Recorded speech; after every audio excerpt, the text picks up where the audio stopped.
Welcome to Conversations with Constance.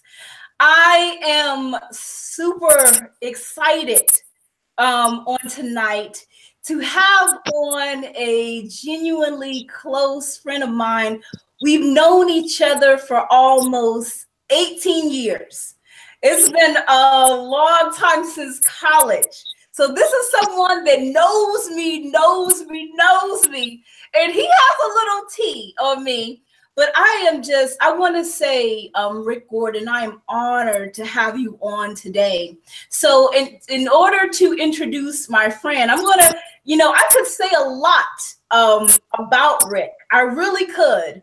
But I'll just give you a couple of tidbits just so you know who is here with us on today. So Ric Gordon is a political strategist. He assists with different political campaigns. He went to Morris College, where he achieved his bachelor's of arts in political science with a minor in psychology. Also, he obtained a master's in, I believe, public administration. Correct me if I'm wrong. He has been in the political game for about 10 years since returning to his home state of Maryland. And so I just am honored to have you here. You can also share with everyone, Ric, about your about what you've done as well in terms of politics since you returned to your home state. Well, I'm glad to be here. Definitely, it's a pleasure to be on the show. I am definitely proud of what you're doing and the whole conversation with Constance, and it's definitely, like I said, an honor for me to be on this show. Yes, I've been active in politics for 10 years, been a decade now. I've been active since I started working on campaigns, working with candidates, and strategizing, trying to find ways to make our community better. I've always been that way since I've been in college. The focus for me is just, how can I make our generation better for the next generation? That way that next generation see us and say, you know what, hey, how can we, be great? How can we leave our mark for our children and our children's children? So that's one thing I've always believed in. That's why I'm active. That's why every day I work harder to make sure that our kids see an example in us. Something that they can take away each day, a lesson every day could take away, to make their lives better. So. Okay, so I knew ever since we were in college, we go way back, like I said, since Morris College. So when we were in college, he was the SGA president. He was always working on, different political campaigns, getting involved in the community. Matter of fact, I even still have some of your old newspapers where you were actually in the newspaper, and some of your old billboards from when you ran for SGA president. So I still have some of that stuff. Oh, wow. So I wish I had some more. Man. And I also forgot to mention at the beginning of this conversation, welcome, greetings, everyone that has joined. Welcome to Conversations with Constance. I have on a good friend. Hey, beloved sister Becky. I have on a good friend, Ric Gordon, who is a political strategist who is coming out with his book soon, Rise, Political Visions of a Capitol Heights Kid. So I remember us from those Capitol Heights days, but let's go back into the politics angle. So I want to know what first inspired you to get into politics, and who was one of those main inspirations? Well, when I was a kid, and my book talks about this, when I was a kid, one of my first political events I watched as a kid when I was enough to be aware of what was going on, it was 1988 Democrat Convention that took place in Atlanta. My grandmother and my mother and my aunts was watching on TV. And as you know, that was the same year that Jesse Jackson ran for president. And that same night, he gave the famous Keep Hope Alive speech that he gave, in my opinion, is still one of the top 5 speeches in American history, in my opinion, because that speech so moved me, and I just watched it that night with everyone on stage giving speeches. And I knew that was something I wanted to do. I wanted to inspire people to look into themselves and pull greater out of themselves, to be great, to inspire them to want to be active in their community, inspire them to want to change the world. By what I say to them can inspire them to want to be better and do better. So it was that night that really did it for me. That inspired me to want to get involved, and I've been in love with this thing called politics ever since. I've been studying, as you know, learning presidents, learning political history, learning everything I can about how this thing works and how can I use it to make lives better for people around me. So that's awesome, because we need that in the community. We need more people who are going to make our children aware, not only of politics, but of being a good image for them to see, period. So I just want to say also thank you for what you're doing in the community, and thank you for your hands-on work, because I know that you have been heavily involved in volunteer work as well, and also mentoring young men. I know that about you. So what I want to say is, throughout these years, with some of the things that you've been through, can you share with us your testimony and what has kept you driven and what has kept you focused on that first love, so to speak, politics? Well, motivation has always been, well, I'm going to use my grandmother. My grandmother's been inspiration for me for years. She passed last year, as you all know. And I would sit and talk with her. That was my early political conversations was talking to her. And she used to always say to me, you can be whatever you want to be. She was always the one that encouraged, when nobody else encouraged me, she was the one that told me I could be whatever I want to be. And she was always my motivation for years, because I wanted to succeed, to make her proud, to let her know, hey, this is my child that's gone on to do great things, to change the world. So that's always been motivation for me, to make her proud. Even to this day, I still want to make her proud. Even her looking down on heaven to me, her and my grandfather both looking down, I want to make them proud, because I made a promise to them, when I left for college so many years ago, that I was going to make them proud and do them good. They would not have to be ashamed to say, this is our grandson. They can say, hey, this is my grandson doing X, Y, and Z. So I made a point as a motivation to make them proud and make the most of my family name, to make the most of who raised me, to really make them proud. That way they can say, hey, you know what? We're proud of him. Even though, it's hard at times because he's not here. Last year, I ran for city council in Greenbelt, and my grandmother passed during the campaign. Wow. So she passed away during that whole campaign year process. And I remember when I gave, my speech, we had a campaign kickoff last August. And I remember saying, I thanked them. And I had to stop and thank them because they meant so much to me, so much to what I was about. They encouraged my dream. They didn't shun it, they didn't push it aside and say, oh, that's nonsense. They encouraged me to be better. And my grandfather was just to me, he was what a man was supposed to be. And he was an example for me. And I'll try to model myself after my grandfather each day, as the type of man that he was when it came to his household, when it came to his family, when it came to his day-to-day life, till it came to his walk with Christ and everything. He was a deacon in the church. He was a trustee. So he had a very upstanding in a church community, and just people around him respected him. And I wanted that type of respect that he had, that respect of, this is a man above men, to say this is a man. This is a man because, one, he's a man just alone because he's a man of God. Yes. He's a man who walks with Christ, a man who knows who his Savior is. So that's one thing that I try to model myself after my grandfather and try to make him and my grandmother proud each day, even though they're no longer here. I know they're here. They're physically not here, but I know they're here nonetheless. So. Yeah, they are here for sure. And I just want to say, your grandparents were special angels. They were special angels. I remember Christmases, I believe in Capitol Heights, or either in Temple Hills. I remember Thanksgiving, Yeah, and they were always just so loving. yeah. And I mean, they were angels, they were good people, and they did a great work, and we know that they're in heaven. Mhm. They were genuinely, unconditionally loving people. So you know that it did touch me, when both of them when they passed.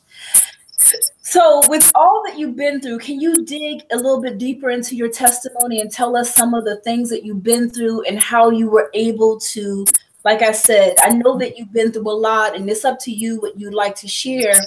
Oh, it's fine. If I had Mhm. nothing, and most of it's in my book, so it's going to be Yeah, public anyway.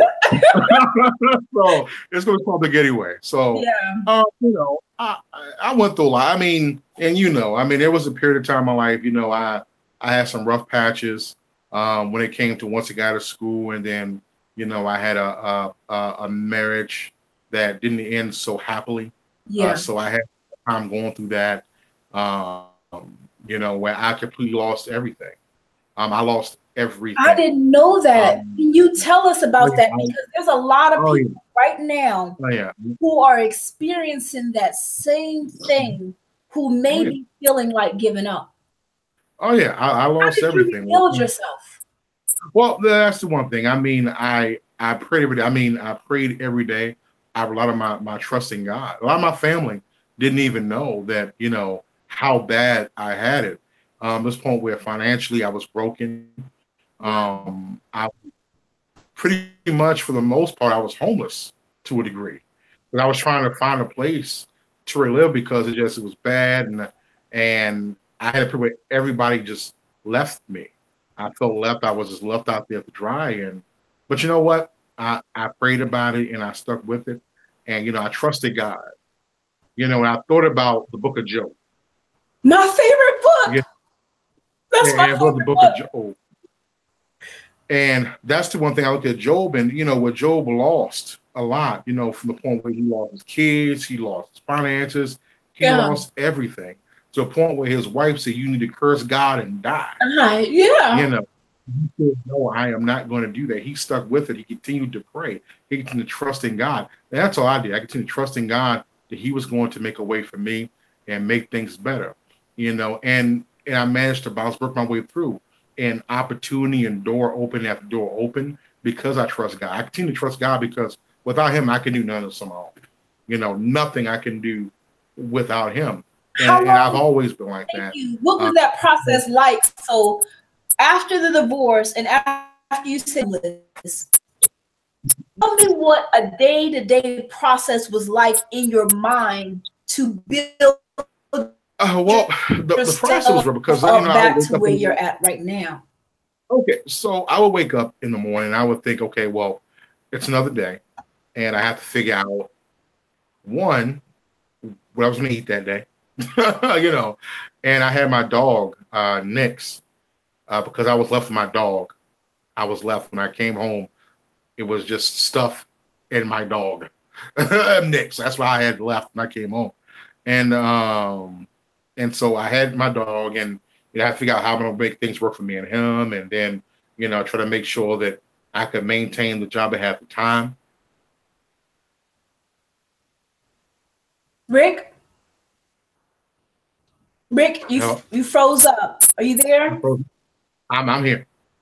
I mean, Okay. yeah. So, um, I had to use public transportation and try to, find a bit of ways to make sure I continue to work and try to find a place at the same time to live because I was pretty You were much actually in between places when you were going through yes, this. yes, I was in between places. So my living condition was not secure You lived in at your all. car or I was in pretty much you can say pretty much a house that was kind of somewhat condemned and broken down and not really my own. That wasn't my own, and I was just there trying to make it work. At the same time, trying to find a place, wow. trying to find a place. Now, and you know what? It's funny, I remember I went to find an apartment, and I had a friend, Janelle, very good friend, that she's like a sister. And I I remember remember she you know took from me, college. and I remember she took me to get an apartment. We went to go meet the police, and I was so broken, I was so hurt, and I was trying to figure out, okay, I hope this goes through, because I'm like, I don't know where the positive is going to come from, but I don't know where this is going to come from. But I just went there, and I met with the guy, and I remember his name was Tony, and he was the property manager assistant for the apartment complex. And he said to me, well, we reviewed it, and I told him my story, and I broke down to him and said, hey, this is what I'm going through. I'm gonna be honest with you. I'm looking for an opportunity. And he left out the office. 20 minutes goes by. I'm sitting there waiting, and he comes in and says, "We got something working for you. We got a spot for you. It's a 1 bedroom, and we got a spot for you." And that was just a blessing. All I could do was just thank God. All I could do was thank God. And then what happened, and I was in the process, because I know I needed a new job at that point, because it was no way for me to obtain the job I had, because it was so far away, because I lost the car. I lost everything. And I wound up getting another job. I wound up getting another job that literally was 20 minutes from that apartment. So I could catch the bus there, which worked out for me. And it was just so much of a building process. And I just thank God along the way. I just trusted God along the way to continue to, get back to where I am. And things continue to grow and continue to get better. And I just thank God for where I'm at now. I was at a point where I was, running to catch the bus, but now I'm running for all. Wow. I'm sitting here, trying to figure out what I'm going to eat each day, where I can go in the refrigerator, and I have a refrigerator full of food, and my dog have You're breaking up just a little bit. my dog now. I am. Yeah, so just trying to figure out how I'm going to, put food on the table, and now it's there, and I just thank God for it. He's been a blessing every step of the way, and I appreciate that. And I look at it too, because I thank the prayers of my family, my grandmother, and my pastor too. My pastor has always been there, even when I was hard headed. Ignored a lot of his advice to certain things. I said, you know what? I was young. I'm gonna step out there on my own. I can figure this thing out. I know what I'm doing. And lo and behold, everything can come undone. Why? Because I didn't trust God. I didn't trust the man of God who was trying to give me. Obviously, was God was trying to tell him to tell me, and I figured I knew better than, and I learned the hard way. But in learning, there was still love. So they didn't learn in a learning process. There's still love there in the learning process. Yes. Even though he sends you through that learning process, he's still going to give you his love through that learning. Even through that, I had a learning process, and even before everything happened with me, there was kind of a lead up to that, and then I had my heart attack in 2012. I remember. That's when we connected back again. Yeah, and I remember I actually died on the operating table. I actually died revived on the operating table, and and I thank God, because again, that just shows me that I was kept here, for a reason, and through everything I went through, where I should have died out or should have died, I was kept here for a reason. Even points where I thought, what, maybe it's better I'm not here. Having the thought I shouldn't be here no more. I shouldn't be here. This life is not for me. Nothing's working out.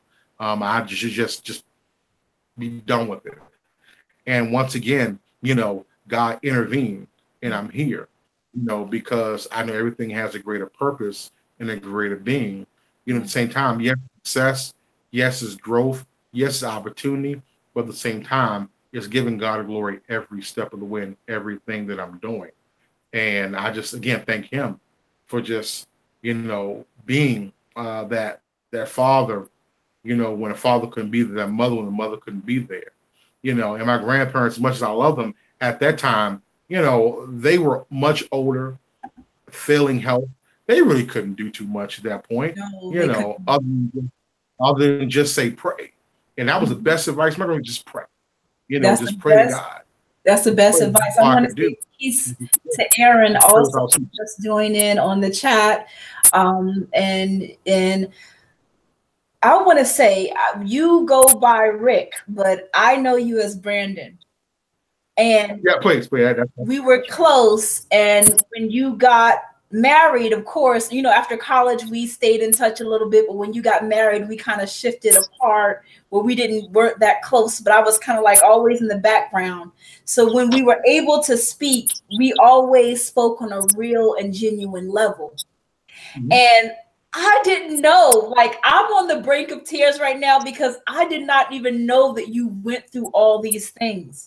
Now I know about your grandmother and your grandfather, and I know about the heart attack, but I never knew about you almost being homeless. Because, like for me, if you would have told me that, you could have come and stayed with me, like that's how close we are. Like, so just hearing this testimony is really touching my heart, to be honest with you, because I'm like, wow, you have been through so much, but you kept praying. You kept trusting the Lord, and you kept having vision for your future. Now that is powerful. That is powerful, King. That's powerful. And that's all you can do, it just trust God along the way, with everything that went on, and I refuse to fall. I told myself, see, this is my thing. Sometimes in life we go through things, and you have to find it yourself to say, you know what, I'm not going to falter. I'm not going to fall. I'm going to rise above this. I remember back before I went to college, this was years probably before I even went to college, my parents, my mother and then my dad, who they divorced, who was my stepfather, but was my father, and they divorced. And I remember telling them in the process of them going through their whole thing, I said, you know what? I remember telling them this. No matter what you folks do, whatever you're going through, and this is me at 15 years old saying this, I'm going to be successful regardless. Yeah. I refuse to let the whole broken home thing, I refuse to let all that, get to me or make me fall to the wayside. I refuse because I knew I had greater things in store. I always knew it as well. And I just want to say, like, so you mentioned the Bible, you mentioned Job, which is my favorite book in the Bible. So when these pieces started to come together, what kind of praise did you have? I know that's a crazy question. I just it was when you got the apartment, when you didn't have to go to the bus stop anymore. What kind of praise did you have in your heart? It was mostly tears, and I'll be honest with you, it was a lot of crying, a lot of praise through just tears, and just thank God because I knew where I was, and I knew I was at a point where it was a bad situation. It was really bad, and I just thank God I couldn't but just cry tears of joy because I knew that He brought me here. I knew He brought me back to where I was. And only because of Him, that I'm here. It's only because of Him that I'm able to stand tall. I'm only because of Him I'm able to live my dream every day. When I deal with the city government or I'm working with a campaign or writing a speech or praying for a campaign, it's Him allowing me to live my dream. Wow. And I thank God for each day. It's only because of Him that I can do this. And I know that, that He's not done with me yet. Mm-hmm. I know He's far done with me. Oh, no. I mean, just things in store that I know about you, Brandon. I mean, I know you go by Rick, but we know each other personally. So I have to call you I don't know if you remember when in college, I used to call you Grandmaster B. Oh God, I almost forgot about that. Oh God. This testimony, like my heart is so full with joy. Like you don't know how many people you are touching. Like I'm just like I thought we were going to have a conversation mainly about politics, and I was going to ask you about what you thought about Trump and those things. But your testimony Yeah, is so powerful. Your testimony is so powerful. So having that tenacity, was of course the driving factor in writing your book, Rise: Political Visions of a Capitol Heights Kid. When did you start writing the book, and what was that process like? And before you answer that, I just want to go to the chat room and say, hey, Sister Niche. Hey, Brother Randy. That was a funny joke. Peace and blessings. And people in the chat room are saying hello to you as well, Rick, okay? Yes. Hello. He said hi. He said hi. Because you can't see the chat, of course. Yes, if you can proceed with the question. Well, the thing that inspired me to write the book, I knew I wanted to tell my story. And something similar to back in 2007, there was, Barack Obama had a book called The Audacity of Hope, which is pretty much talking about his life and, kind of his layout to where he got to. And it's kind of similar to that layout where I'm talking about my life, the things I've been through. And one day I just said, I want to tell my story. And I just started typing. And I just kept typing. And I just kept typing some more. And the next thing I know, I had a book. And it's just talking about, my life. It talks about my early childhood. Again, it starts from that night, that 88 convention, when I watched it as a kid. And that's where that's pretty much starts at that period of time where I had that love for politics and growing up in Capitol Heights and going through elementary school, the junior high school. And, it talks about my first time running for something. My first time running for a quote unquote office was in middle school when I first ran. Actually, my first time kind of running for a class office was in middle school. I ran for class president, for student government president for my middle school. Yeah, the 7th and 8th grade at James Madison Middle School. And funny thing, I remember I just recently reconnected with the person who I ran against. Wow. Because we're friends. Yeah, we're friends on Facebook. We ran on Facebook last year, and Donald Champion, he's a news anchor now, but we actually ran against each other for that, and he won. I didn't win. I actually lost that race. And I remember when I lost that race, I told myself I will never lose another race again. And I kept that true until recent events, but it is what it is. But I just thank God for that fire, that opportunity to kind of hone my craft. Kind of learning in the process. Learning how to write speeches, and that was like part of that. And I put a lot of that into the book about my learning process and maturation, and people who God has allowed me to kind of be under the influence and kind of learn from them. There's men like Ken Rupert. Ken Rupert was a mentor of mine who brought me into politics, very early when I was in high school. Mm-hmm. And in the college, he mentored me. And he ran for office himself back home. And he kind of let me help out when I came home from school.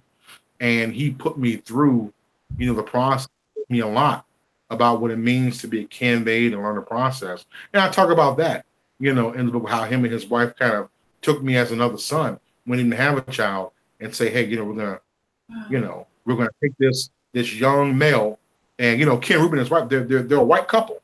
They're a white couple who opened this black kid from Capitol Heights and said, hey, we're gonna take him through the process, and he taught me how to be a candidate. And there's other people who I went through the years, Michael Harris, another person, who taught me a lot about politics and what it means to be a candidate. There's some people who were just influences in my life that kind of taught me. Jack Johnson, former county executive for Prince George's County. When I was a kid, my grandmother and my Uncle Alan, they worked this campaign for state's attorney. I remember watching that as a kid. and it helped again a learning experience on politics and how to operate, and these are some of the things that I've learned. And then as I've gone through the years, our book goes in, to college and people I've met. It talks about those chapters of my life, in college, met people, like yourself and others who I've met through college. So that book talks about all of that. Yeah. In a good way. I want to step in really quickly. And Aaron Collins said, who's the guest in the panel? The guest on the panel tonight is a very special friend. His name is Ric Gordon, but I know him as Brandon Gordon, and he is a political strategist from Maryland. He also has a book that will be coming out, Rise, Political Visions of a Capitol Heights Kid. I want to say peace to our beloved sister Shanika, who just joined the chat as well. Thank you for everyone who has joined. If you have questions along the way as we're speaking, of course, let me know and I'll interject every now and then. To catch everyone up who hasn't listened thus far, he has told a powerful testimony about divorce, losing everything after divorce, almost being homeless, having a heart attack, losing his grandparents, and still believing in the vision that Christ has given him since he was a young boy. Watching, would you say the 88 candidacy back in 88, was it? Yeah, 88. Yes. It was 88. So he's just telling us about how he's able to triumph and be victorious over a lot of different obstacles in life and still maintain his love and his passion for politics. So I just wanted to interject and share that just for people that were coming into the platform, into the comment section. Again, I am super excited and so thankful to have you on, and having you on, actually being your friend. I am learning new things about you as you are speaking. So it has me, like I said, I was in tears. Let's kind of touch back on those college years. So let's kind of touch back on when you ran for office, some of the trials and tribulations in college and some of the fun stuff too. So what do you have to say about those things? My time in college was very interesting. I mean, I was very active in being a student leader. I think the first thing I ran for when I was in college was I ran for dorm president. I went up being on the dorm cabinet, and did you get it? And then eventually, that dorm president, I did not get it that freshman year. I did eventually became dorm president in DKW. Yeah. So I became president when I ran for DKW and become president there, and it was so funny. I remember a friend of mine, you probably know Courtney June. Yes. She was with DKW, and the fun thing about it, we went from both Miss DKW, the president of DKW, to where I was SJ president, and she was Miss Morris College. So we kind of followed the trajectory together. It was kind of funny, but yeah, good woman. But yeah, then I became the student rep to the board of trustees, the son of the board of trustees of Morris College, as student representative. So that was an experience to really learn from a lot of those who ran the college and learn what it means to be on the board of trustees and how that operates or works. So it was a learning experience along the way, obviously going on to become SJ president. That was a journey within itself. I just thank God for that opportunity. I remember when you ran for SJ president. Well, yeah, it was definitely, I remember because I remember calling you, and when I wrote the speech, before they gave the final speech, I remember that. I read the speech to you before that actually happened. And it was me and my running mate, Marcus Johnson, who passed. He's no longer with us. He passed some time ago, Marcus Johnson, who was my running mate at that time, I ran for SJ president. Brandon?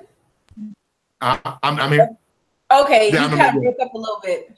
Okay, I remember us reading our speech to each other, and we were both nervous about giving our speeches, and we went out there and did our best to make it happen. And the sad part about it is I won, but the other half of my didn't. Me and Courtney, we won our respective offices. Marcus didn't win the vice presidency, but nonetheless, I still had great people surrounding me. A lot of people like Aaron Brown, a lot of folks who I had surrounding me as SJ president who helped me to lead, Evan Holiday. There's some people, Michelle Harrington, Brian Litter. I had a circle of people who were very helpful. And most colleges in general, a lot of so-called friends, Brian Wimbish, Dante Davis, Shanita Hubbard. There's so many influences I had in college that helped me be a better person, that kept me grounded. Those are all people who played a massive influence on the way I view life now. They really helped me to be the person I am today. And I just thank them. And other professors like Dr. Butler. Dr. Onishika. Dr. Onishika, I was about to get right to her. Dr. O. Dr. O kept it real. Yes. She kept it very real, kept it up front. And I needed that, and she did a lot for me. Kept me very grounded and kept it very real. She was very blunt. She cut no corners and told you how it was. And I appreciate that. And you need that at that time in your life when you're trying to, quote unquote, find out who you are. That's true. You're trying to tell who you are. And she kept it very real with you. And I appreciate people like Dr. O and Dr. Butler and all those. And then, and I could not talk about Morris College without talking about the man who really, really was a mentor to me. And, I was crushed by his loss earlier this year. Was when we lost Dr. Richardson. Lon C. Richardson was a mentor to me. The president of Morris College. I did not know he passed. Oh yeah, he passed earlier this year. Wow. And he was a mentor to me, and I remember he was like another grandparent. And it was so funny. I remember I went into my dorm room, and he had a secretary there at the time, Miss Keefe. Mm-hmm. Yeah, I remember her. I remember I went to my dorm, and my phone rang. And Miss Keefe said, Dr. Richardson want to see you. Now, my thing was, I want to figure out who I was walking into my room at that time. That's what I always found hilarious. He knew the timing when to ring that phone, wherever I was going to be, if I was in the SJ office, they would call, and they knew when I was going to be by my phone. I never figured it out. Never knew how he did it, but it was just the mystique of Dr. Richardson. He was a great man, and we lost a giant in the educational. Even though he had long retired as president of Morris College, he retired the previous year, and definitely having a new president, Dr. Staggers, who is a great man. I think Morris College did the right thing by making him the president. Dr. Leroy Staggers is a very good man, so I know he'll definitely the perfect man to fill Dr. Richardson's shoes. He knows are definitely hard shoes to fill. Yeah, I know he'll do his best. Because how long was Dr. Richardson president? Oh, he was president. Oh, it was well over 40 years. Wow. Yeah, over 40 years. He's been president of Morris College, so yeah, a long time. You but made it's a lot of powerful point earlier. The college years of getting to know yourself, getting to, I guess, feel comfortable with who you are. Now, I feel like getting to know myself is something that I feel comfortable in myself, but I'm learning myself more every day still yet. When did you get to that point where you just felt comfortable in who you were and you embraced it? Well, I would say I really got comfortable with myself. It was really after everything happened, and I went through the process I went through trying to rebuild, and I had to learn to be happy. Speaking about the divorce, correct? Yeah, it was after that, yeah. So I learned really to be happy with myself because I'm trying to figure out, you're always trying to take an assessment. What did I do? What I didn't do? Maybe what I did was I don't know. Maybe I wasn't this and I wasn't that. And then I had to learn to be happy with myself. And you have to learn, to really treat yourself better. Like being healthy is a start. Making sure that you're having a proper diet. That's loving yourself because you love yourself by taking care of yourself. And, even though it took a little bit longer to really get that under control than most. And I thank God for that because now it's been about 5 months. I've been a vegetarian, so I haven't eaten meat in 5 months. So that's Congratulations. definitely been. And how You much know, weight did you lose? Because that's a testimony in itself as well. yes, I started at 320 in the beginning of the year. I am now at 275. Wow. A little around 45, That's and awesome. just from That's awesome. going to the gym.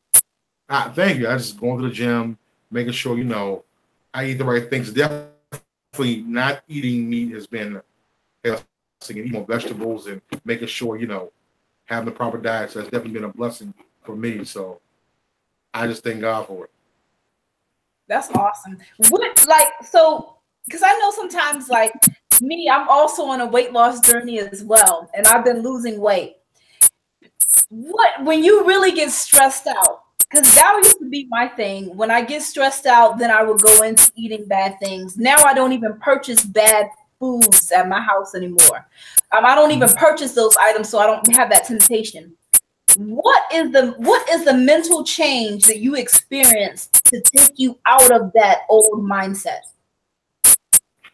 Well, the first thing I had to say to myself, you have the willingness to want to change. You got to have the willingness first.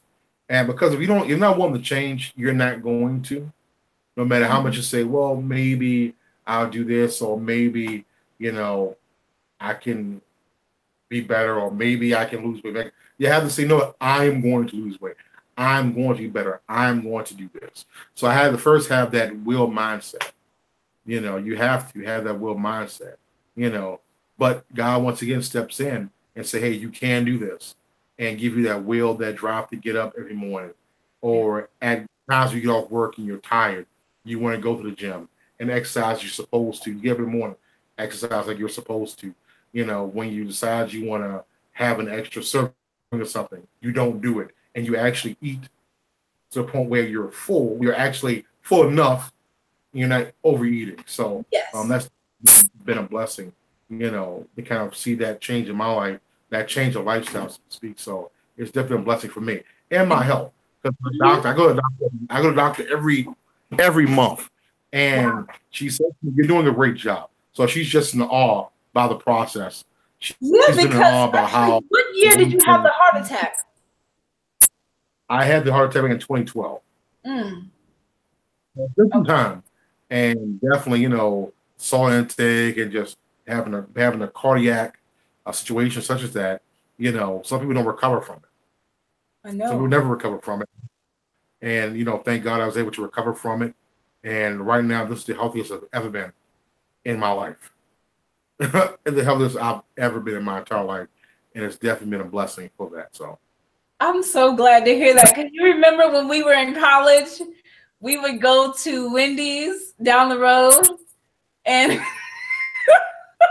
I would get you I would get myself 2 cheeseburgers, a fry, and I would get one, and I would get one in a water. What would you get? What would you get?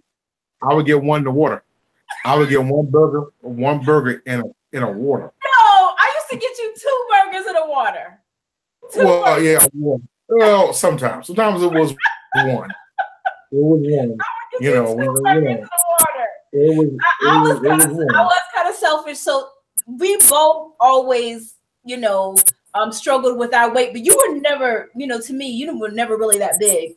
But it's a blessing to see, because I see you on Instagram and stuff like that, and you post your workouts and stuff, which is very encouraging.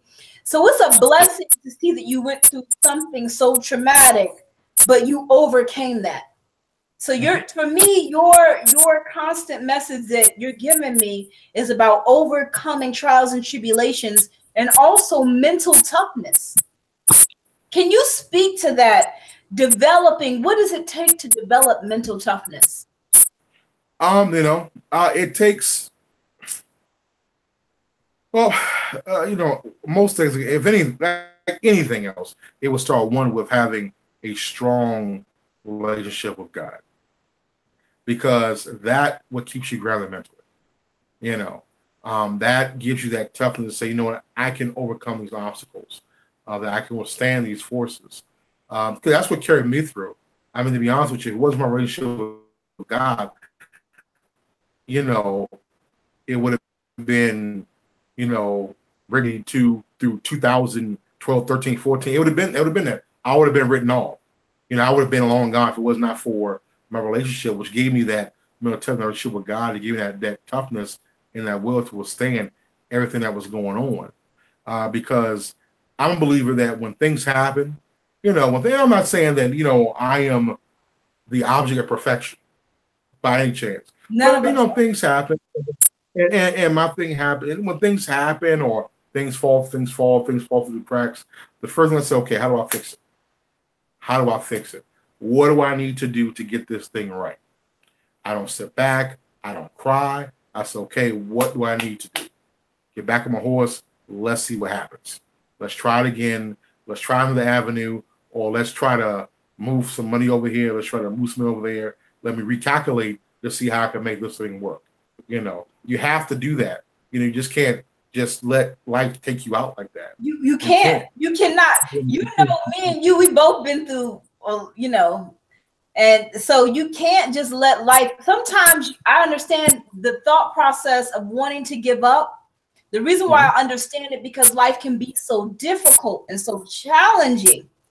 But like you said, just as you said, what keeps you together also keeps me together. My prayer life, prayer and crying out, that genuinely works. And to hear that you've been saying throughout this conversation, if it had not been for the Lord on my side, where would I be? Where would I be through the divorce? Where would I be through the heart attack? Where would I be through the trials and tribulations, through the changing of jobs, through changing of cars? And what I'm hearing is the building of a strong foundation of faith. Mm-hmm. The constant, because what I notice about life is every time something difficult happens in life, we have these challenges, these adversities, and we feel like sometimes stopping, but then we get through it. And it for me, and I know I can understand this for you too, it increases our faith. It does. So I'm glad to have you on, because many need to hear this powerful, powerful testimony that you've been sharing. It's a very, very powerful testimony. So let's dive into the political aspect of you, since we've touched on some personal things. Now I know that you used to, because we differed back in college when it came to this. You used to be a Republican, and you were a Republican for many years, and that was a long, changed over to Democrat. So I want to know about that transition, and I want to know about what is your perspective of the current political climate, and what is your perspective on Trump meeting with what is its name, Kim Jong-un? What is your perspective on that particular meeting?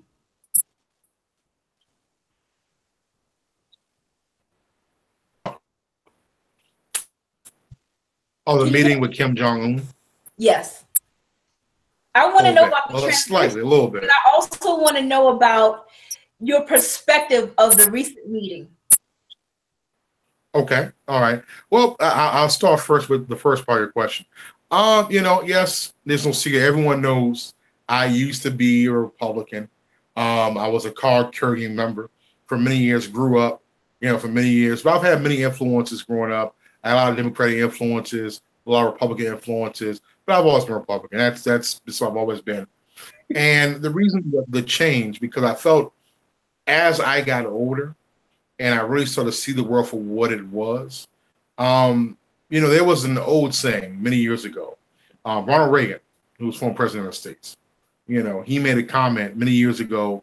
A lot of people don't know that President Reagan at one time was a Democrat before he became a Republican, because everyone knows Ronald Reagan being the saint, the whatever Republican strives to be the Reagan Republican. And he was a Democrat at one point. And when they asked him, why did you leave the Democratic Party? And he made a very profound statement. I didn't leave the Democratic Party. the Democratic Party left me. And so I say that to say in the same breath that the Republican Party left me because we started to differ when it came to views, when it came to social issues, different issues, we differed. And we were always kind of separating that, growing apart. It's kind of like that friendship, you know, you're going your different ways, you're growing apart, and you're at a whole other level now. So you realize you're starting to drift apart from each other. And that's exactly what happened. And then November 8th, 2016 happened, and we elected somebody. Our current occupant in the White House.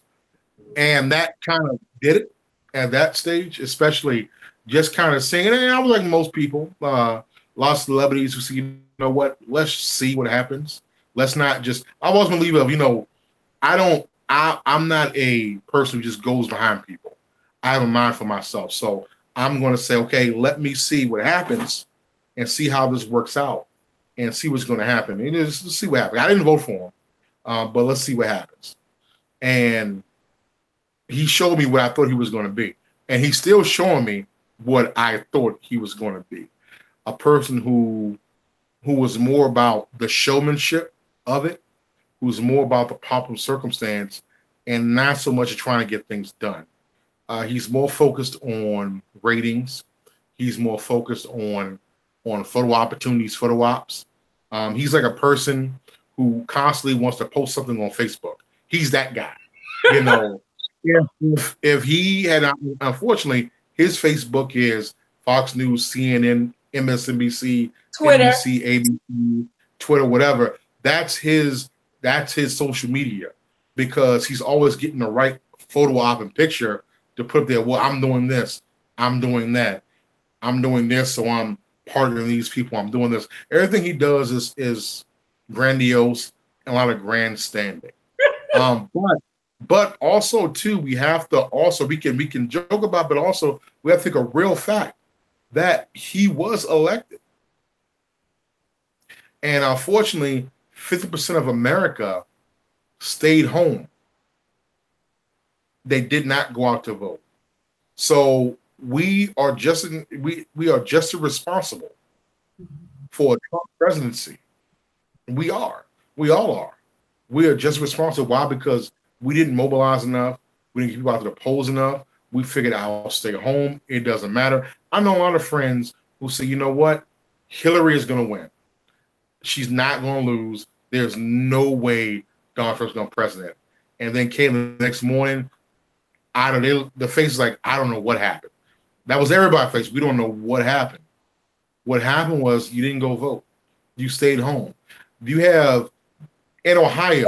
But Rick, when we were in college, I distinctly remember you writing and I think I also wrote a paper on the Electoral College. Yes. So for me, I believe in voting for your local offices, but I'm personally not a voter of the presidential office. But when it comes to your school board, your local judges, hey, I'm all for that, because that affects you directly. It does. What all politics. Electoral college, though, you know. So the Electoral College, I've always conversations about people all the time. It's not a good thing. A lot of people say Electoral College is not a good thing, and if it weren't for Electoral College, we wouldn't have Donald Trump. Unfortunately, you mentioned, the reason why I mentioned that is because you mentioned that we didn't vote enough, but we know about the Electoral College because we both did papers on it. So that's what I'm just kind of getting at. And Hillary won the popular vote when it came to the overall vote count, Electoral College. So he won the states where the Electoral College has more. Now, see, here's the thing. The reason why Electoral College was created, okay, it was because if you didn't have Electoral College, California, New York, Florida, Texas would control elections because they're so massive in size. I make to the point where now you have the California ballot in November. I don't know if you recently saw this, that It's going to the ballot that they're trying to decide, should we split California into 3 different states? Wow. I didn't see that. So, yeah, that's actually may go to ballot in November in California. I don't know what's going to happen. I doubt it'll ever happen, but it's going to the ballot where they're talking about it's so big, should we divide it? And which California is big. California has the economy of most small countries. Wow. It's bigger than most countries. So that's what I'm saying. It's a big state. So the reason we have electoral colleges, you have small states like, little small states that wouldn't have a say in a presidential election because they're so small.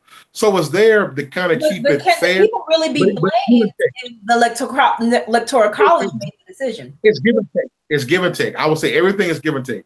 Okay. It's give and take with it. It's give and take.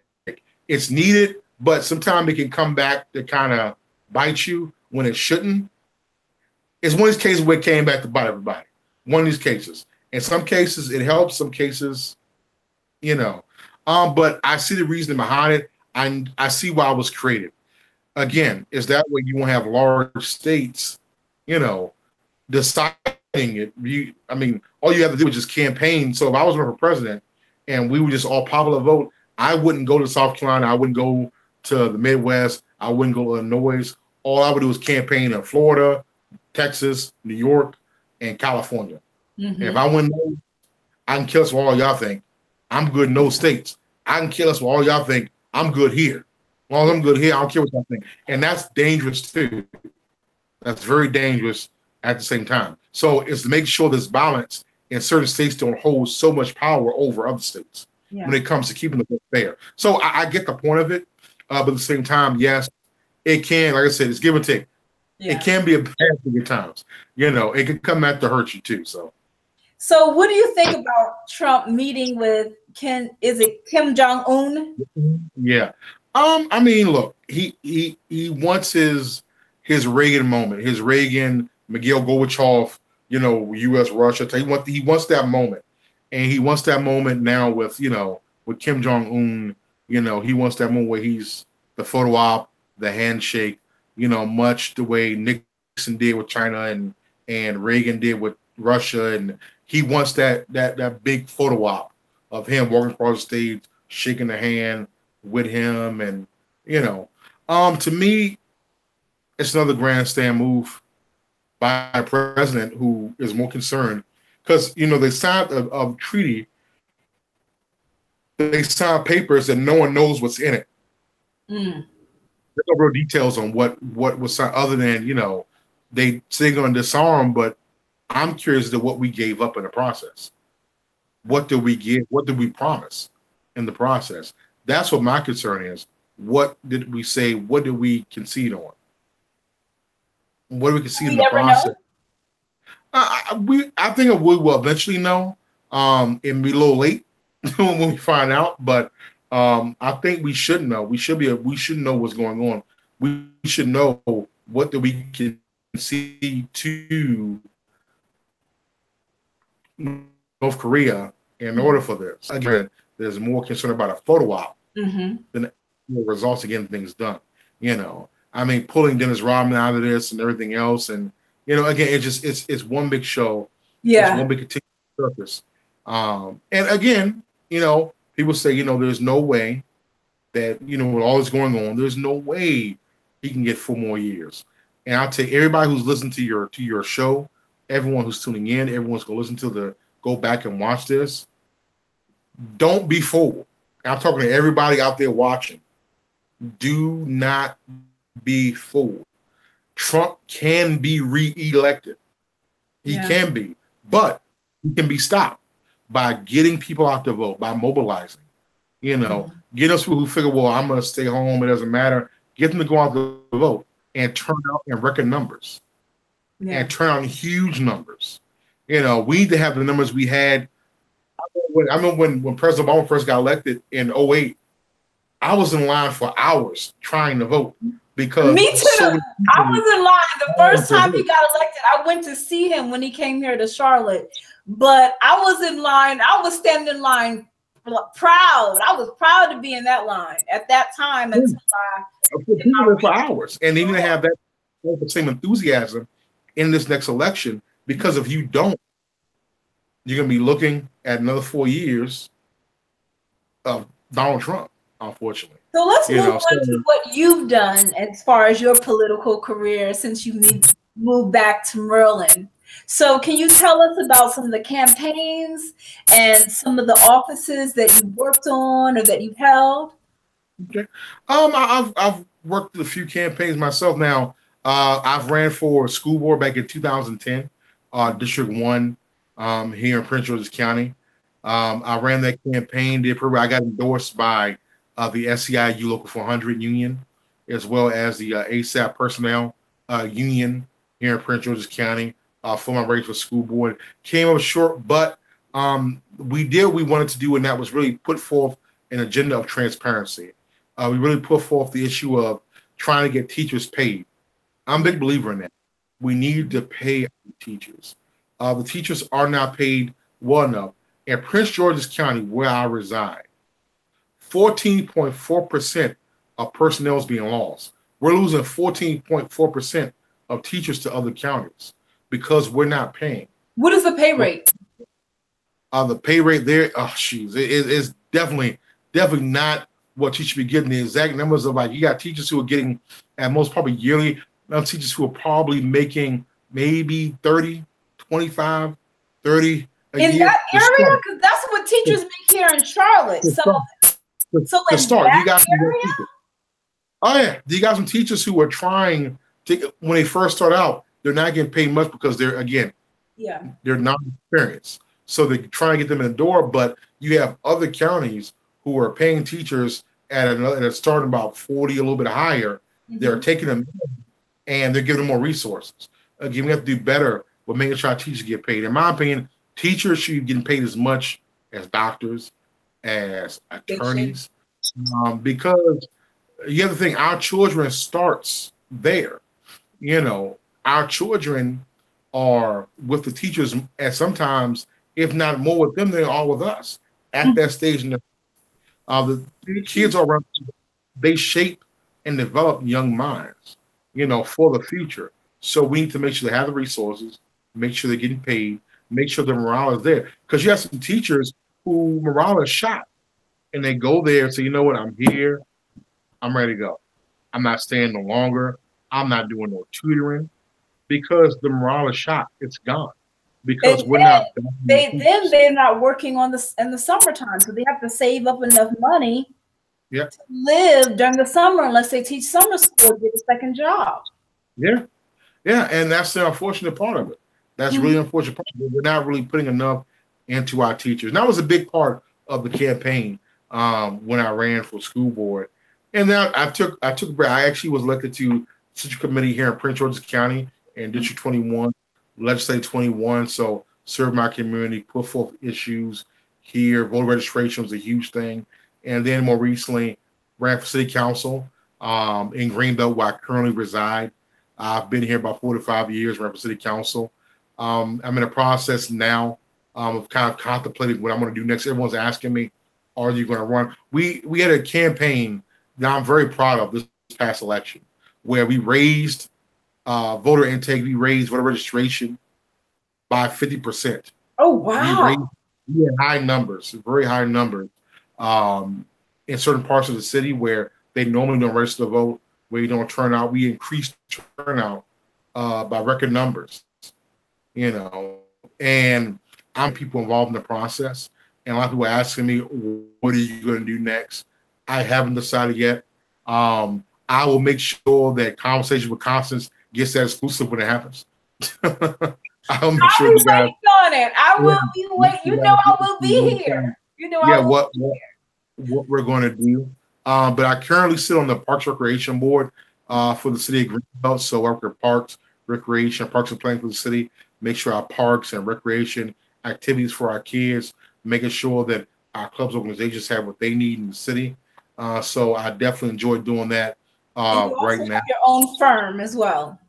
Yes, the Gordon Groups. That's my consulting firm. I do speech writing with candidates, do political strategies with candidates. This election, not so much really dealing with too many candidates this election, but I do have candidates I am supporting that I have thrown my endorsement behind. Those such as Nicole Williams, who's running for Delegate 22 here in Maryland, and others who are running for Executive, Angela Also Brooks. So there's quite a few people who I have endorsed publicly for their candidacies, and do plan on helping on election day to make sure those get out and vote for those who I feel are in line with my ideals of trying to make our community better, trying to bring forth a new day forth from the past. Because in my opinion, see, the problem you have a lot of those who sit in office for 30 plus years, and they get very complacent, they get very comfortable by sitting in office. And in my opinion, they begin to hurt more than they help, because what happens, you sit there so long, your ideas get stale. There's no ideas, there's no vision. You're there just collecting a check. You're there for ceremony purposes. You're there to show up at the next chicken dinner or fish fry or a church event and go out there and shake hands and wave and say, hey, remember me? You owe me 25 years. I'll be back in 4 years. See you later. And you leave. And that's the sad part. You have a lot of politicians who do that because they're so used to sitting there, they don't get challenged. They never have to really run a campaign again. And that's the sad part. They get so used to not having to work for it that they stop thinking of new innovative ways to make their community better. So that's the change that I foresee me trying to bring eventually here in Maryland through a lot of different ways, a lot of different avenues. So, but that's me in a nutshell, you know. I'm just working hard, trying to make my community better. Well, I just want you to know that I am super, super proud of you and of the king that you have become. You've always been a great encouragement. You're too kind.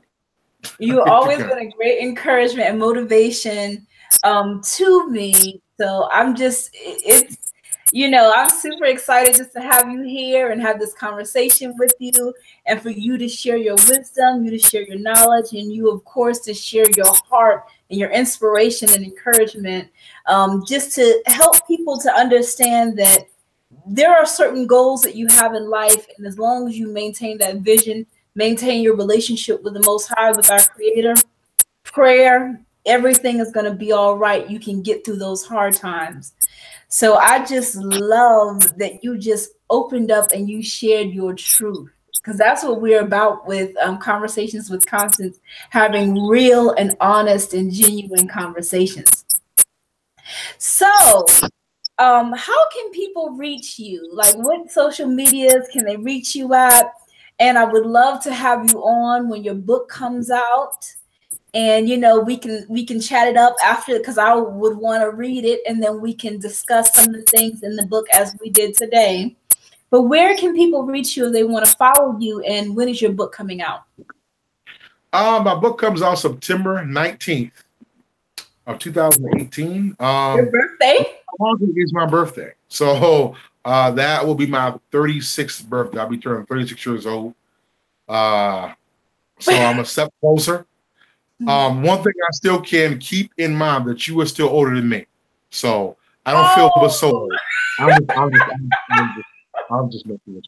Why you had to put me on blast? I'm only 2 years older than you. I'm only 2 years older than you.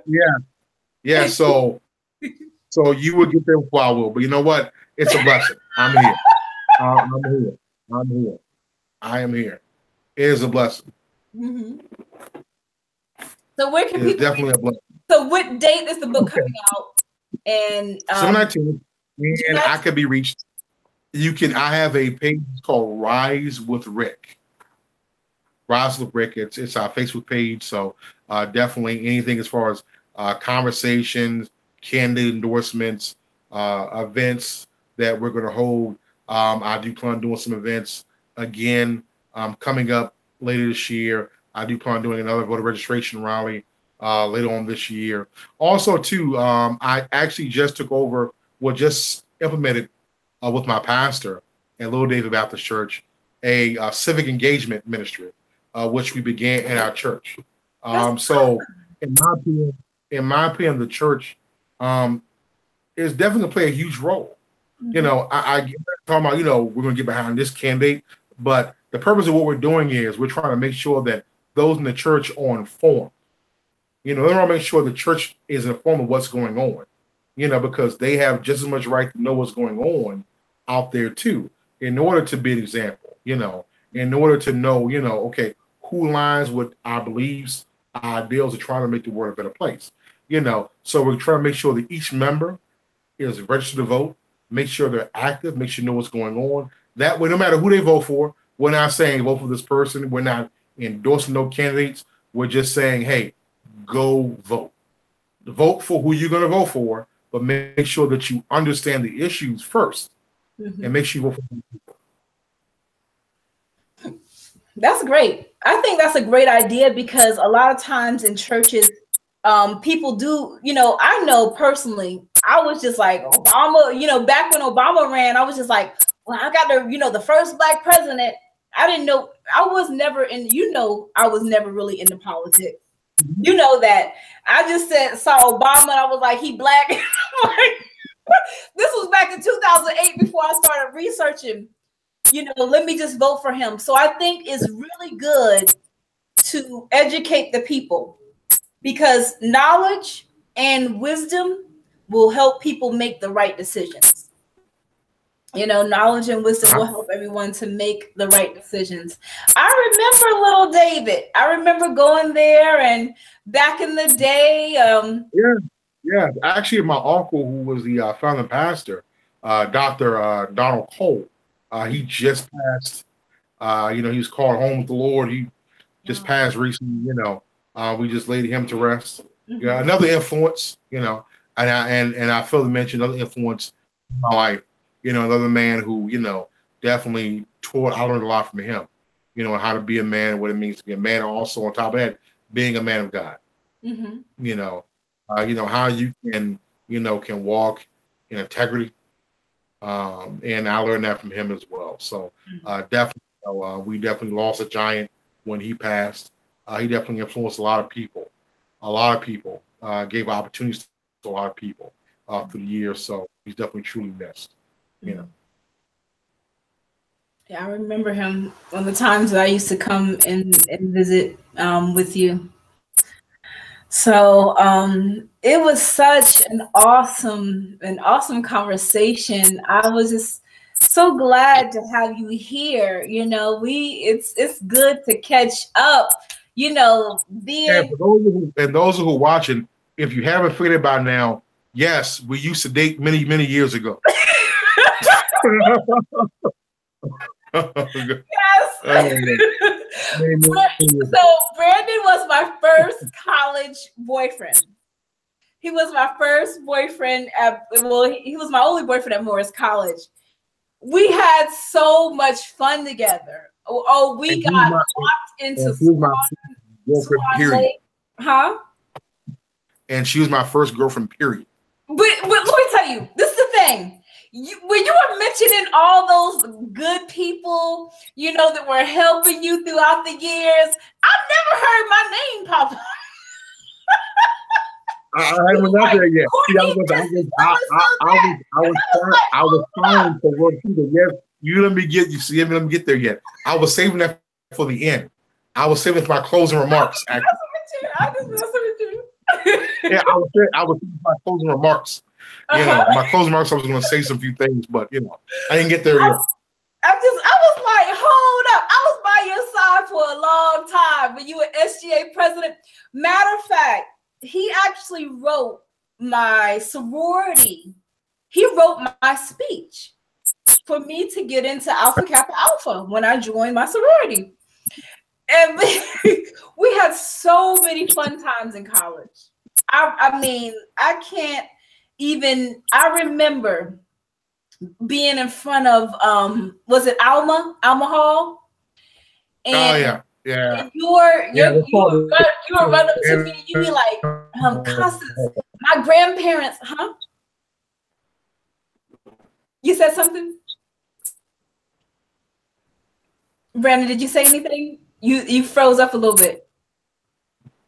So go ahead, what'd you say? No, I was saying that I remember we would be in front of Alma Hall, and you would run up, you'd be like, my grandparents just sent me $50. And you would literally hand me $25.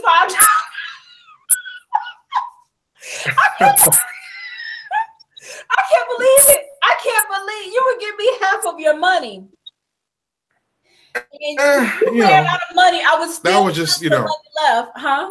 I was a starry-eyed kid. I was a starry-eyed kid. I I mean, was a starry-eyed kid. I can honestly, I can be very You know, honest. and it was so funny. I would get, you know, mom's okay. You You're know, breaking up a little bit. I was, oh, now when I was in my say, let's go to the movies, or we would take it and we would blow it. Remember, and I don't know if you remember the story. I remember I got sent a lot of money. It was like maybe $1,000 or something like that. I got sent that. I went and go there. I remember I bought you shoes, and I bought a Xbox. That's what I did with that money. I You remember. bought Oh what? my God! You bought what? I bought an Xbox. I bought an Xbox and bought you shoes. Oh my gosh! I remember that too. I remember that exactly. It was I hilarious. thought you took me like to Lane Bryant somewhere and bought me some clothes. If I'm not mistaken. You went and went shopping, and I went with an Xbox. And by the time that day was over, I was down to $100. I was You know $100. I remember that you borrowed my CB4 VHS and you never returned it back to me. You know what?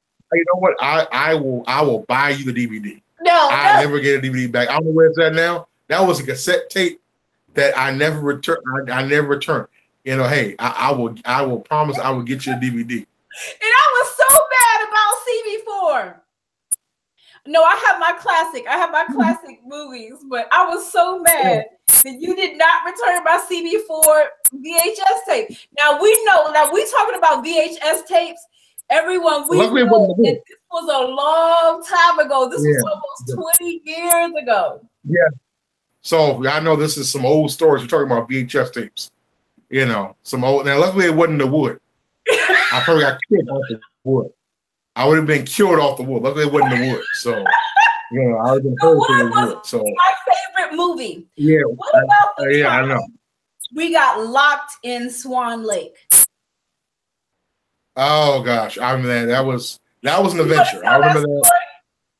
I remember that story. We went to Swan Lake, and this was not long after you got your car, and we decided to drive to Swan Lake, and we didn't pay attention to the time. We didn't know, or we didn't pay attention to the fact that there is a time when you're supposed to leave.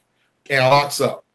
So I remember we were walking through it's a little roundabout circle in Swan Lake, and we went for the walk around there, and then we got to the front gate, and I remember that we thought we were locked in. We were locked in Swan Lake. You were freaking out. We were trying to figure out, okay, we're stuck. We want to sleep in this park. We don't know how we're going to get out of here. You were free. Oh my God. It was, and I was sitting there trying to figure out, you were laughing. You were laughing at it. And I was freaking out like, what? I'm like, why are you laughing? We are stuck. We are stuck here. The car was locked in. We couldn't leave because it was locked. They locked the parking lot. So you couldn't even drive off once you got out. So we had to figure out how we were going to get out. So I remember we scaled the wall.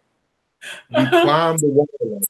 We climbed over. Lift me up, and we were going to climb through the wall. I had to push you up over the wall. And you landed over. And you had it on white pants, so that didn't end well. And I had to climb it, and I scaled over, and I jumped over, and I landed on the ground. And we had to find the nearest gas station, and we called the Sumter police. Yes. And they took us out. So we had to take the shameful ride of me getting dropped off by the police in front of the world. on while those two in the police car. Uh-huh. And I remember to my roommate, that story would happen. No one believed me. No one believed me that's what happened. Because it was too far-fetched of a story. And I remember to this day, that was so hilarious. That was so hilarious. I just was like amazed that was so hilarious. Get over that wall. They pushed me over that wall. What did you say? We had some crazy times in college. We had some fun times. That was those were the good old days. I'm telling you, those were the good old days. Yes, we had a ball. Oh my goodness, we have lots of stories. But tell them the story about coming out of the dark.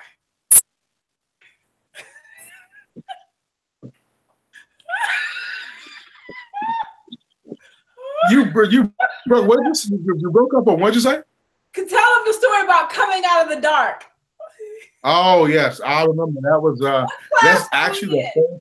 that was actually the day before our very first conversation. Yeah, because we were in that speech class. Yeah, with Miss Richardson. Yeah. Now she's Dr. Richardson. She's a doctor now. So with Dr. Richardson now, Miss Richardson class, and she taught speech. And I remember I gave the speech and I spoke and I talked about the role of whatever. And then I remember the next day was another round of speeches in class, and you did your speech, and it was coming out of the dark. And you took off your coat jacket. An old friend of ours, Will Fleming, was about to have a heart attack because of what you had on and the black dress you wore, and you did a crime. And he was sweet, couldn't even contain himself, and it was very funny. That whole day was hilarious. I think we started talking after that, if I'm not mistaken. That whole thing was hilarious. Yeah, it was hilarious. Like, I can't believe I did that. I was telling a story about domestic violence, which wasn't my story, but it was something I connected with. And it was a speech on domestic violence. And I had on this black and white dress. And the whole concept was, I'm coming out of the dark, so I'm going to take off my jacket and come out, as this woman. But I had like my dress was a little revealing, I think. So I was young. I was naive. Huh? Just a little bit. It was just a little bit. Just a little bit. Oh my goodness. Oh, I remember, what I remember before we go? I remember how I used to walk to the lunchroom with my friends, with Onika and those. And then you would come up to me and you'd be like, Constance, you want to have lunch? And I was like, no. You would be over in the corner. I remember those. That was some learning I had to do at that stage. It was some serious learning. I was learning. Let me tell you, y'all, I can honestly say every boyfriend that came after Brandon, I always measured them up to him because he was an exceptional boyfriend. He was very loving. I remember I used to come from the club 3 o'clock in the morning. I would randomly call you and and I'd be like, hey Brandon, you would be asleep, a hard down sleep, and wake up in the middle hey Constance, no, I'm not asleep. How was the club? Oh my goodness. Yeah. So we had some good times. Yeah, you go out, I'll be asleep. I wasn't really a club person. I think the Thursday night was always club night. Yeah. It was always a club night. Thursday night was always a club night. And I wasn't really into the club scene. It wasn't so much after my fraternity days when I was, but I wasn't really into the club scene. I was pretty much in the dorm, I just knew that was night when everybody left the dorm on Thursday night. Everyone was gone out to the club. That's what everyone was pretty much going to be gone. Mates were going to be gone because they were going to the club. Yeah. We had some awesome times. We had some really great times, and I learned a lot from you, and you were always a great encouragement and motivation to my life. So I just thank you for being a powerful presence in my life, period. So do you have any closing words before we go? Well, well, first I gotta say thank you. I definitely appreciate the opportunity to come on this up and coming show. Pretty soon we're gonna be on television. We're gonna go for streaming and Apple TV and all that good stuff. So I look forward to where the show is going, and you definitely have a great thing going on here. And look at some of your past shows, and you definitely have some greatness ahead of you. So we're looking forward to it. I definitely hope to get the invite when this goes, to Netflix or goes to Hulu or something like that. Look to get on the show then when it happens, or MSNBC or one of those. Definitely look forward to it. But no, yeah, but you've been a great friend through the years, and I appreciate you and appreciate always been encouraging. That's one thing you've always been, was encouraging. Even when I say things that didn't make sense, you were encouraging. I said things that really so correctly. You were very encouraging. Even though you kept me kept me straight, you didn't want to study for hours. You say, hey, you always talk about studying, and you always say hours, and you made that hour sound so painful that I couldn't do it. You made an hour sound like it was an eternity, and it just was like, I couldn't do it. That was just like. But no, I definitely appreciate you, a good friend of the years, and like I said, I definitely wish you the best on the show. Definitely wish you the best of what you're doing. Wish you nothing but much love and luck with this. It's going to grow. It's going to grow beyond belief. You don't even see how big this is going to get. I know you still got a lot of guests are coming, and I'm definitely glad I got a chance to be the opportunity to be one of your guests. I appreciate the invite to come on to the show. This has definitely been an honor. This has been the funnest interview I've ever done. Aww. I've done plenty of interviews, and this has been the best interview by far I've done. The most fun I've had, because usually you'll sit across from a talking head that you don't really know that well, and they have 100 questions, and chance one of the questions is a gotcha question. They want to dig up dirt. They want to know. They want to catch you say the wrong thing, and I really enjoyed having this conversation. It was a conversation. It didn't feel like an interview. It was more of a conversation, and I definitely enjoyed it, and I look forward to coming back and look forward to talking with you again. So I had fun. And all those who are watching, keep subscribing, keep following, keep supporting her, keep supporting this dream, keep supporting this vision, because this is going to grow. It's going to grow beyond belief. So other than that, that's what I have to say. And again, I appreciate it. I thank you.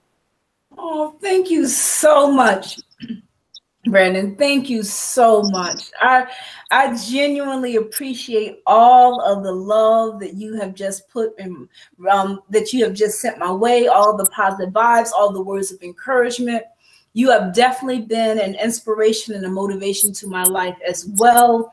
And I just want to say, continue to rise, continue to be blessed, continue to let the Most High use you, continue to know who you are in Christ and not in this world.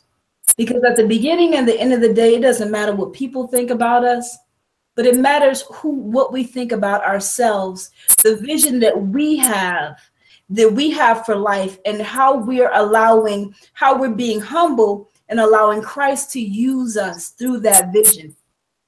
Mm-hmm. Allowing Christ to help change people's lives.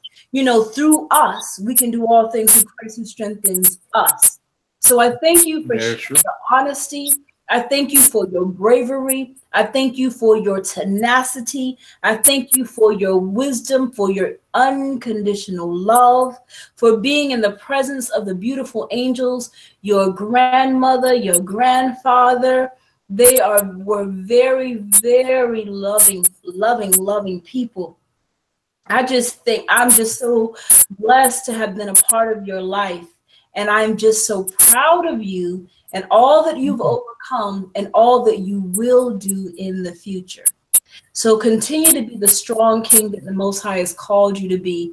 Walk in your power, walk in your victory, walk in your calling, walk in your anointing, and focus on what he's giving you and it will continue to expand and grow far beyond our current comprehension. I just want to say thank you. Thank you.